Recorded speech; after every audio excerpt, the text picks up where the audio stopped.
της Αθήνας με τους Δάλα και Μπιτσίδη βοηθούς και τον κύριο Κωνσταντινέα, τέταρτο εδώ, ο 37χρονος Μιχάλης Τσινιάς που το σημερινό μάτς που ξεκινάει τώρα στο Ολυμπιακό Στάδιο. Φοβερός ενθουσιασμός από τους φίλους του Παναθηναϊκού. Ρεπόρτερ για την πληρέστατη ενημέρωσή σας στο σημερινό μάτς. Κοντά στον Νίκο Νιόπλια ο Νίκος Τζουάνης, κοντά στον Μπουμπένκο ο Γιώργος Αργυρόγλου. Το κοντρόλ του Κατσιαμπή στα πρώτα δευτερόλεπτα της συνάντησης και ο λόγος τους ρεπόρτερ μας. Να ξεκινήσουμε από τον Νίκο Τζουάνη. Καλησπέρα, Νίκο.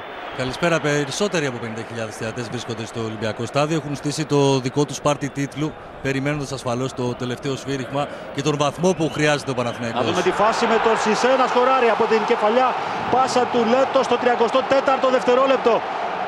Και οι εκπληκτικές στούμπες από τον Γάλλο για το 23ο γκολ του.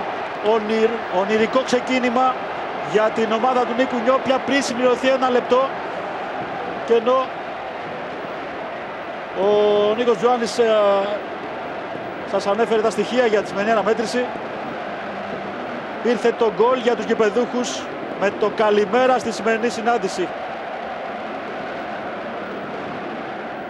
Ο Ζιμπρίλ Σισέ πετάχτηκε μετά την κεφαλιά πάσα του Λέτο στην καρδιά της άμυνας του Ηρακλή. Νίκησε τον Παντή.